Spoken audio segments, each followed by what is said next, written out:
video is going to be another Ramble showcase ASMR video. I'm going to showcase a deck that I just got in called Forest Meditations. And so this is the box it came in, and it is from Poland.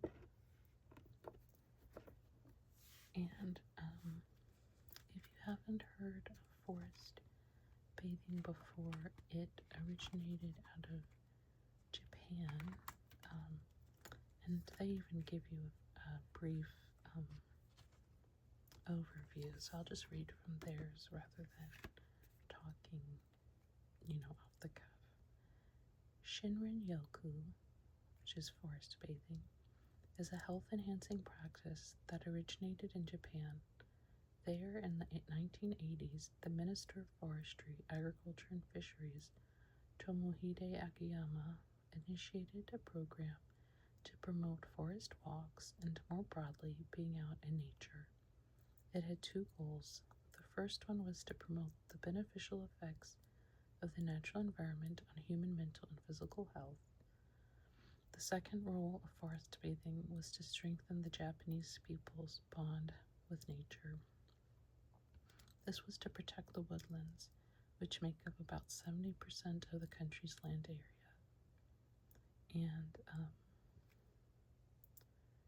And it's a real, by real I mean like, not everything has to be scientifically proven to be real, but what I'm saying when I mean real is like it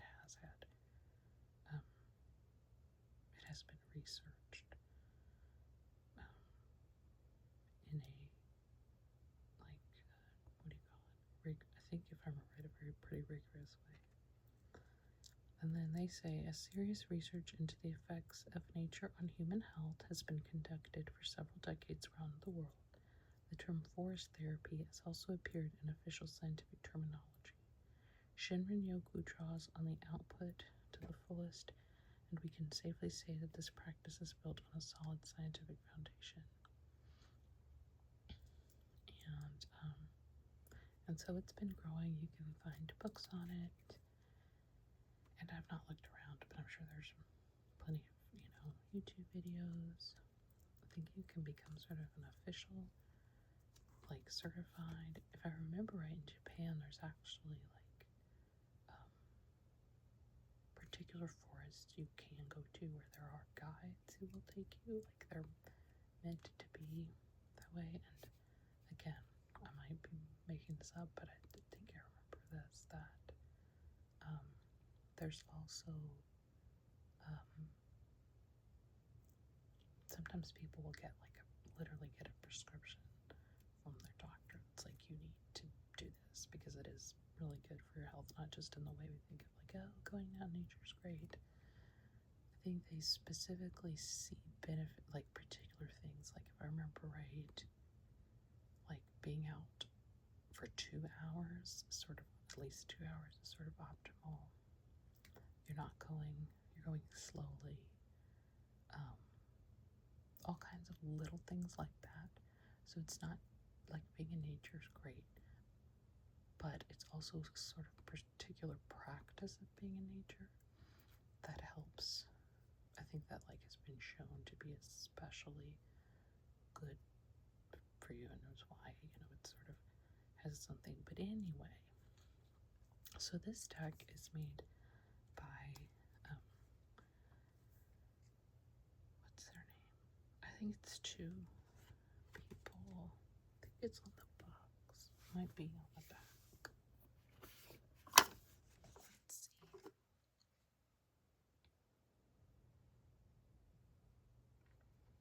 Looks like their company is called Moclasu, Moclasu. And there are pictures on the back. But anyway, let's just go ahead and start going through it. So they have a nice, there's a, I actually like the sort of spiral bound. I think that can be really useful for things like this, especially like if you were to bring these out into nature. because the pages are also, I don't know what kind of gloss that is, but you know, it's not like, oh, if you dropped a raindrop hit it, it wouldn't be like the end of the world. So the book comes with, you know, introduction to forest bathing, and also I love John Muir. It has a great quote from John Muir. And into the forest I go to lose my mind and find my soul. So they give like some history of forest bathing, different ways to use the cards. See, that's what I was reading from. Some techniques. Like they have a great, what I liked, I was reading this one, a way if you're going on a walk in the forest with friends or family or, you know, a partner, you know, pulling cards for each other to use. So this particular deck, if I understand right, is meant to be, you know, you pull a card, and I'll go through the cards here in a little bit. You pull a card, and you can either just sort of, again, kind of use the card, meditate on yourself, or you can use it to turn to the page. It gives you like an approximate time to spend on that particular activity, and then how to engage yourself with the forest around you.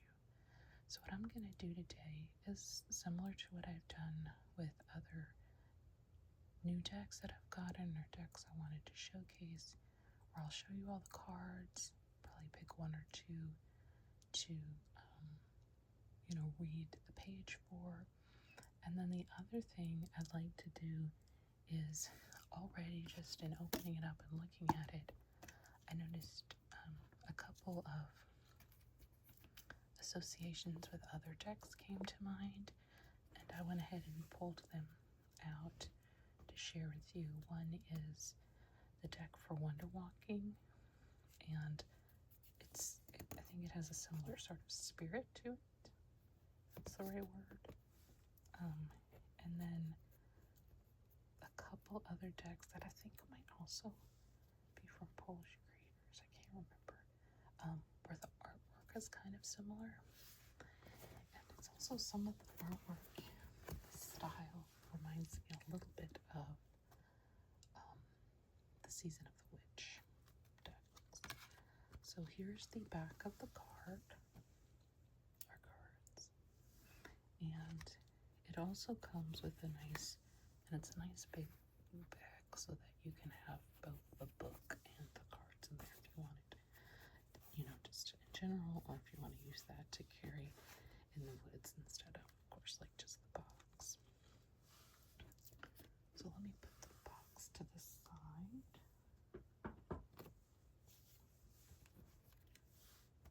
And start pulling out some cards. So I'd already shuffled them some earlier. And let's see, I'm going to do like I did the other day. I'm going to put a slightly darker, actually this works out well. This,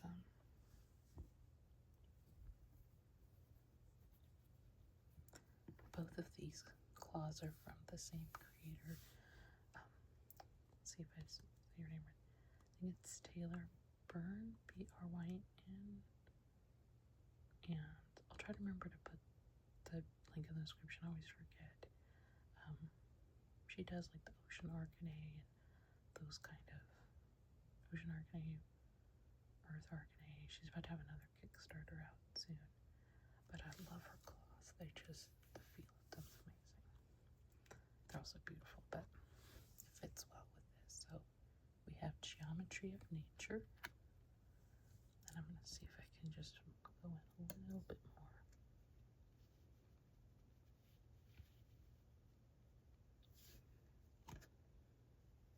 A Fox's Footstep.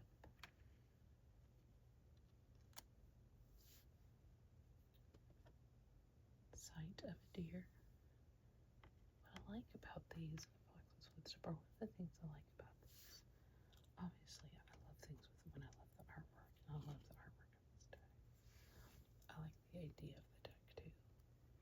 focusing on forest bathing particularly. Similarly to I like the idea of the winter walking where, I'm sure many of us have brought a tarot deck or an oracle deck out. We've gone on a hike or on a walk, pulled a card, but these cards are very specifically meant to be used in that way. Light and shadow.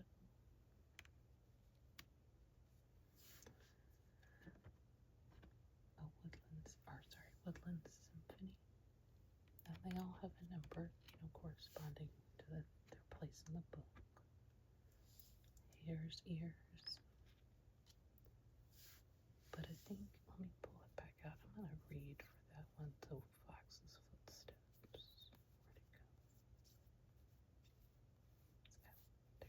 we go. Because one thing, and I'm sure anyone who's I was about to say a chronic, that makes it sound like a disease, a chronic hiker or chronic, I say hiking, but it really just means like wandering around in the woods.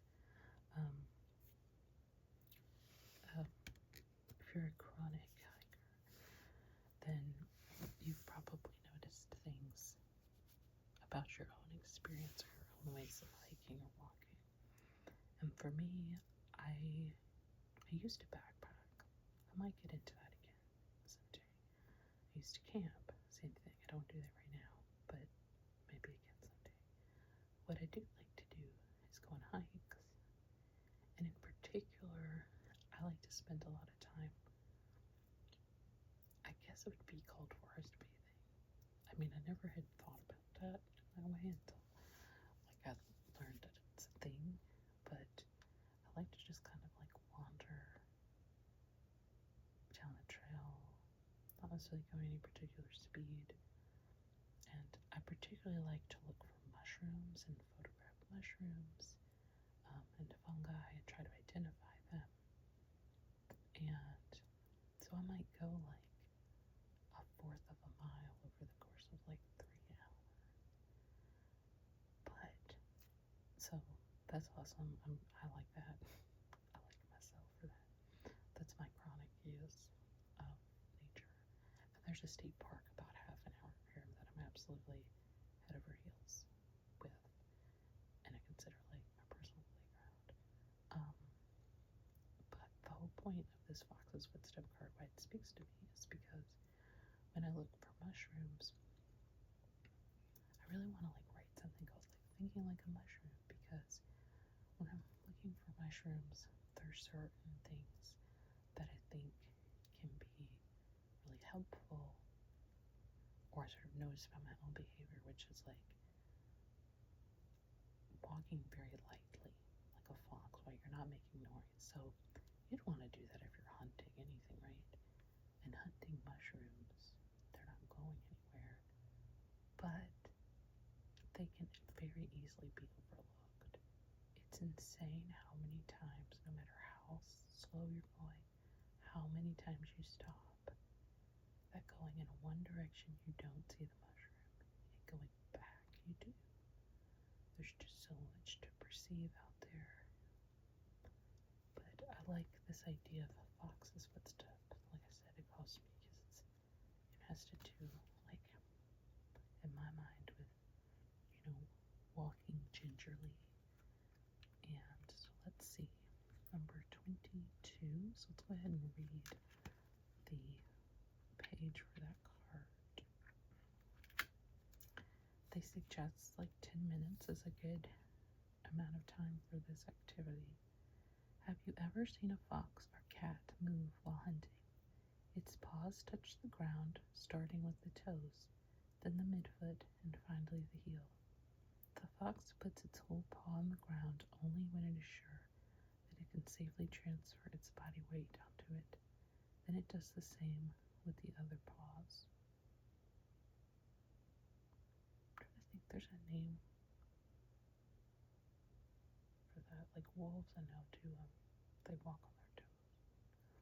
Take inspiration from the fox's footsteps and go for a walk You can remove your shoes, being sure that the trail is free of dangerous debris or glass, and that you are not contraindicated for such a walk.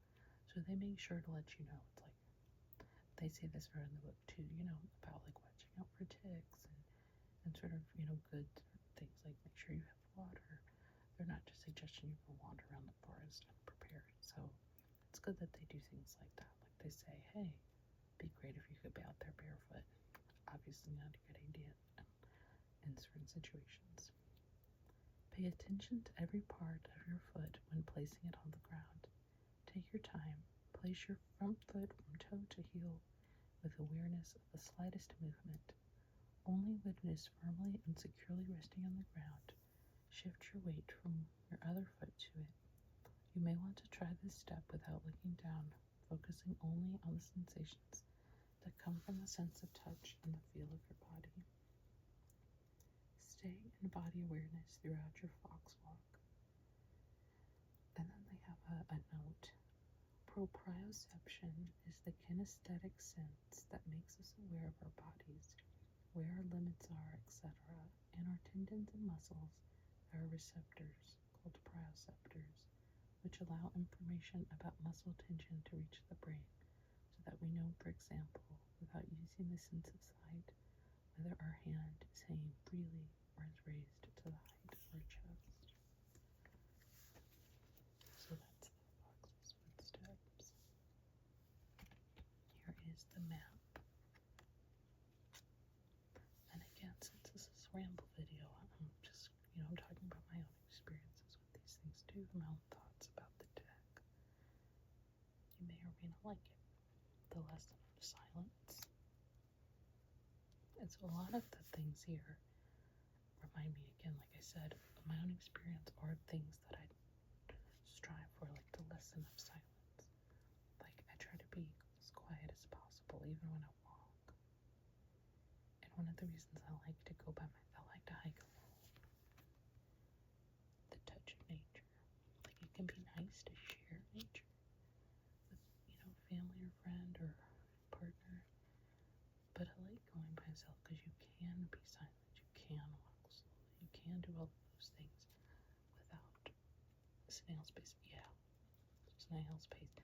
I love this card because it's got mushrooms all over it. And it's not because I like taking pictures of mushrooms, it's because I'd call it a mushroom space, when I go.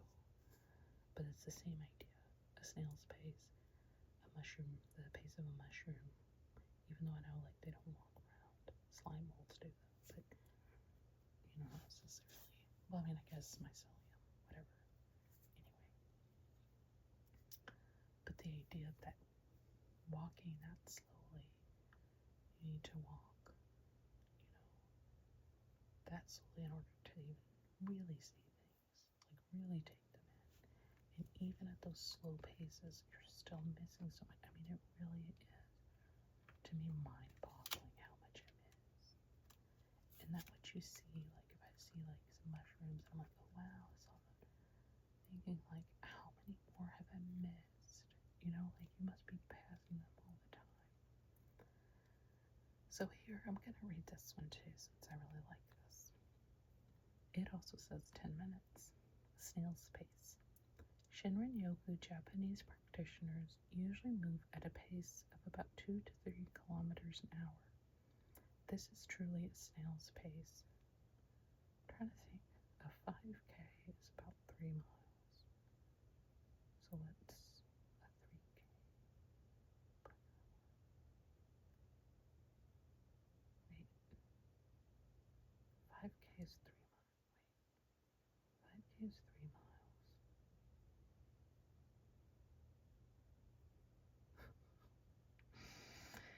So what, 2.5K would be 1.5 miles. So we're talking about maybe, 1.5 miles per hour. So yeah, it's slow. I pride myself on going slower than that. I feel like sometimes in these videos, I'm like, well, I knew that. Because that's kind of my personality, is that, I'm like, oh, I already do that. Whatever. keep going. This is truly a snail's pace. Take such a slow hike now. As you carefully take small steps, you may feel that you are barely moving. Try not to speed up. Just let the movement flow. It's not about the result, as you will not cover long distance. If you walk on a popular, busy forest path, don't worry about the people around you.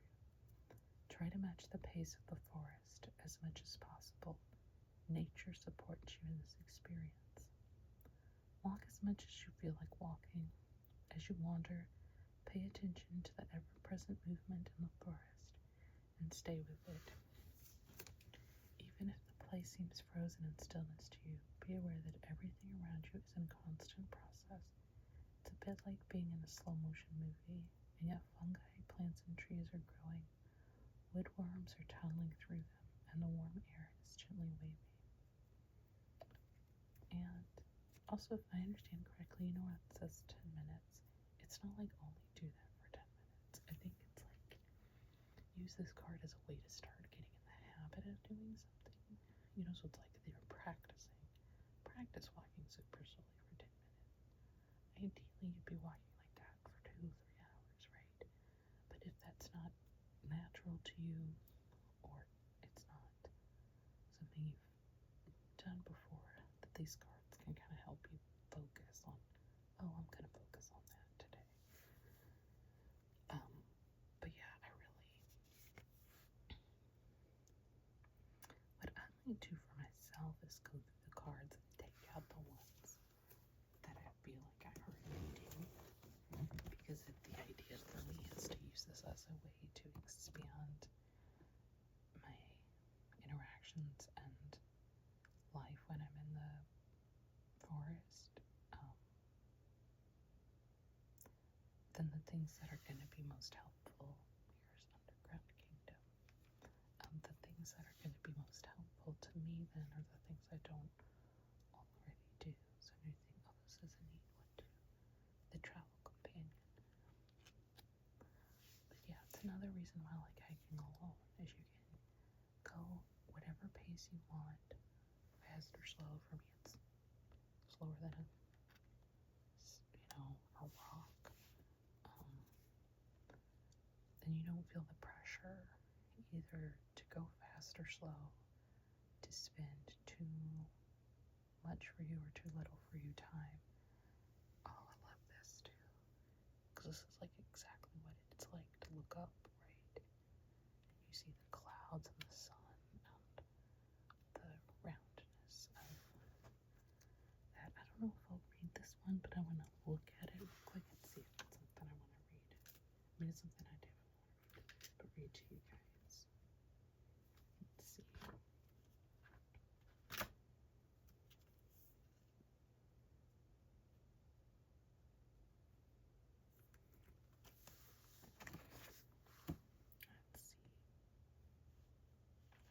Yeah, I'll go ahead and read this because it's got another thing that I think is cool. It says number 4, raise your sight. Again, 10 minutes. Find a place that is convenient for you.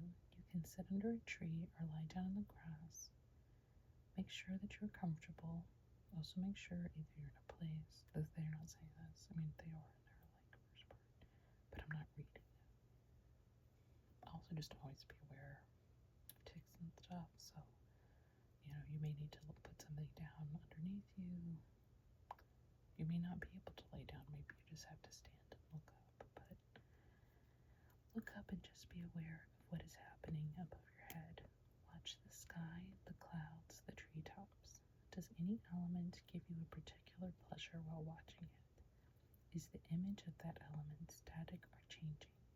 Or maybe something surprises you? Looking up in the forest, we can notice the phenomenon of so-called crown shyness, canopy shyness.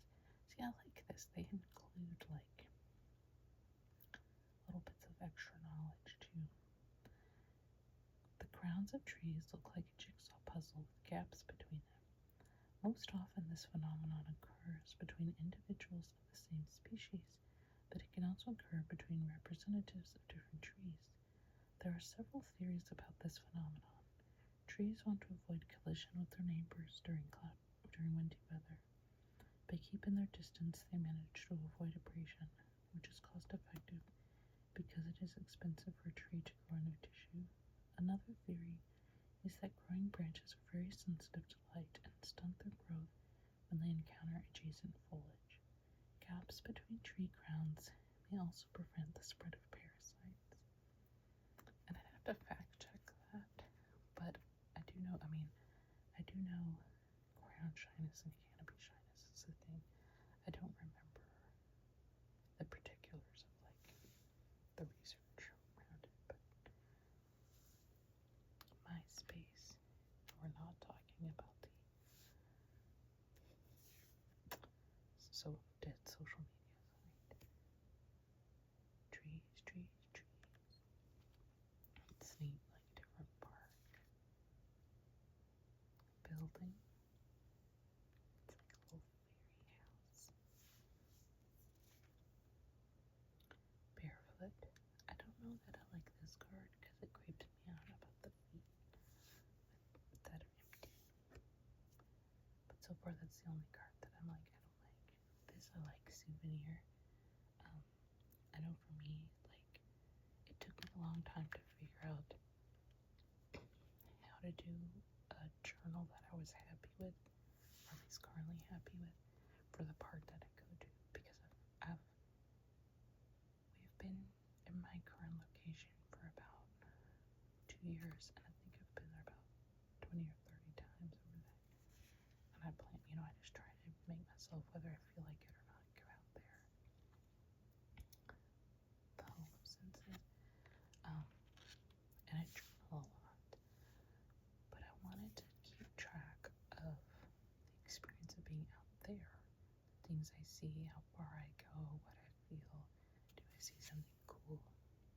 My breath.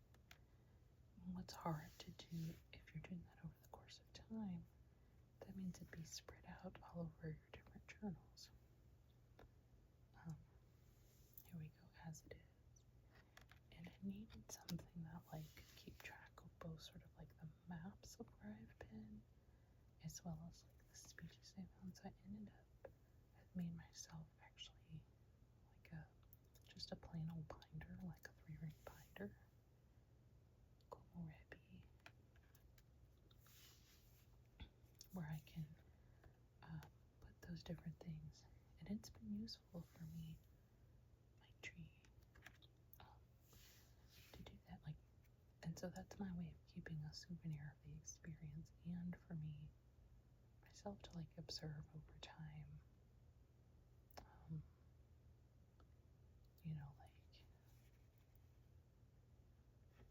Oh yeah, because I've been at this location, I've been in the house we're at now for 2 years, but I've actually only been going to that park since last April, so a little over a year.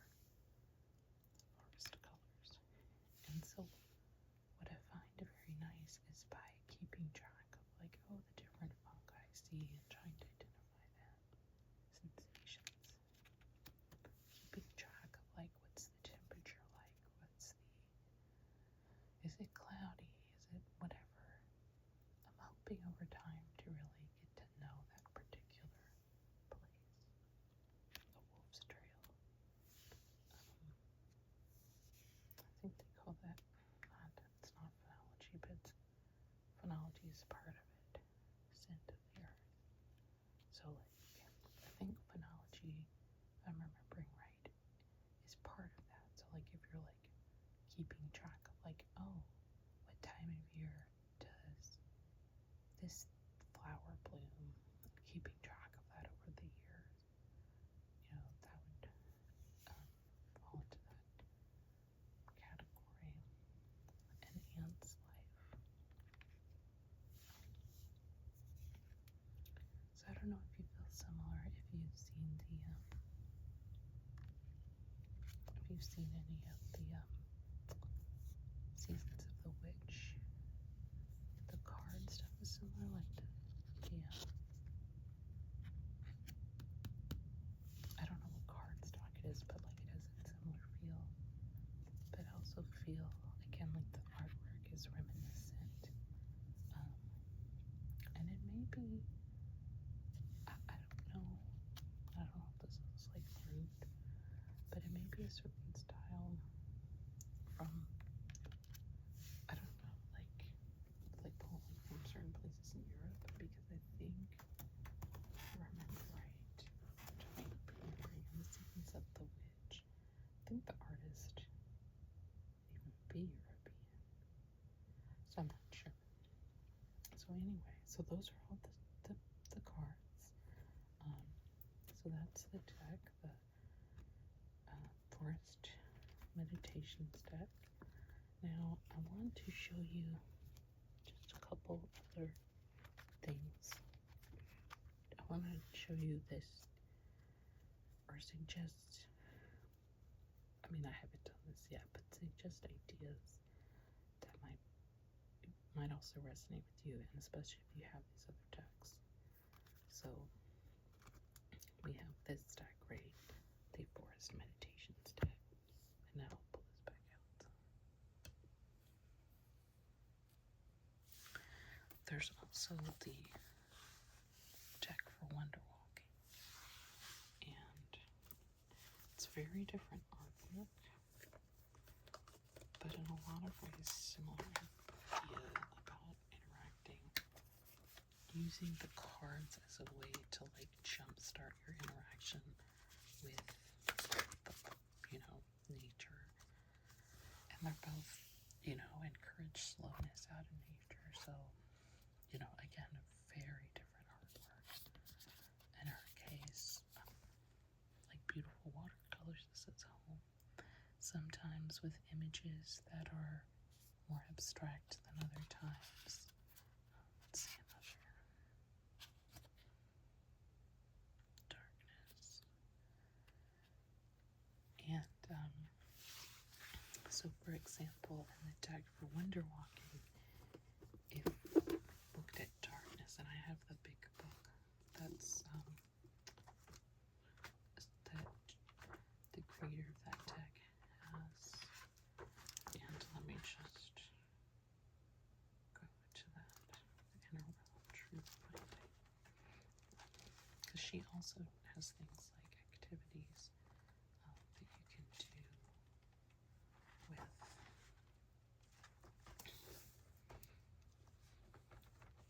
So here's that book, and she has things like, she talks about the card, like this, a walk in darkness is a confronting of fears, but then she has other, interpretations. But the part that reminds me of this deck, in which I think you could use them together, or sometimes one, sometimes another, is she has a section for observing on your wonder walk related to that card. So, it says, it talks about a bunch of different things, and then it says, what are some of your favorite darkened places to walk? Notice what you are most intrigued by or afraid of. Which part of you is alert in the dark? If your sense of hearing is sharper, what do you hear? So again, asking you to become more aware of your surroundings. She has activities to try related to like a card. So for example, this card, solo camping trip. And again, she goes into more detail for all these things. A nature walk in the dark. And you catastrophe is one of them. And she says, plan a trip to, and I'm not going to read this whole thing, but anyway, just let you know she has activities to try, and then she also has questions about what you can journal about that particular thing. So very different in a lot of ways, right? The forest bathing encourages you to actually get into the practice of forest bathing as that, the real thing, and the wonder walking is, getting more aware and interacting with not just like the forest, but just outside and moving and different things like that. But they both are encouraging you to be more aware of your surroundings. Then again, I think that's what's really neat about both of these decks, is they're very active decks, right? They try to teach you how to how to interact in the outside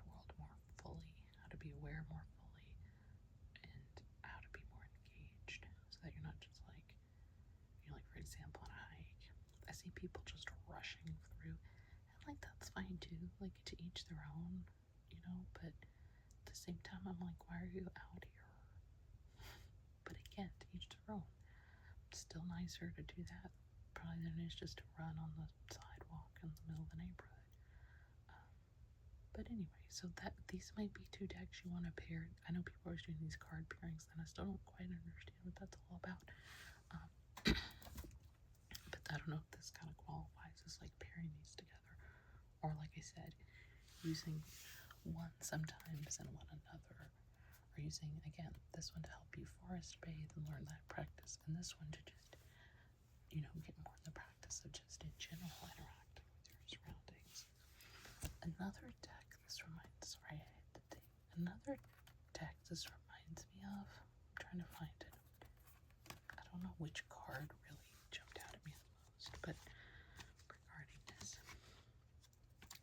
But it reminds me, for whatever reason, a lot of the cards from who's the creator. There's a couple decks. One is West of the Moon. So that's got this back.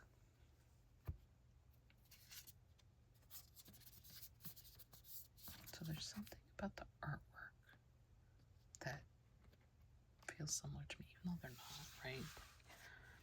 That, and then other decks by the same creator are the Mama Shamana, Mirror of Mama Shamana, and Yarn of Mama Shamana. So, let me pull one of those. So here's the back of which one is this? The mirror. So here's the back of the Mirror of Mama Shamana. And one of the fronts, and some of them are, I think, done horizontally and some vertically. I'm trying to find it. So like here's one, a woman with these foxes. So like I said, there's just something, I don't know if it's like a certain way of interacting with nature that I'm seeing in these cards, or if it's artwork itself. They're sort of like, they feel neither, I feel like they feel in between the way like art or nature decks from England versus nature decks from America. They feel like something in between. Like sometimes nature decks from America seem some of them are very wild, like big bears and like a lot of intensity. And then a lot of ones from England just feel very like timid, because it's a different variety, a lot of badgers and just very tame, much tamer nature. And this feels somewhere in between, like, it's a little less safe, but it's not like you're not going to be like attacked by a grizzly bear or whatever.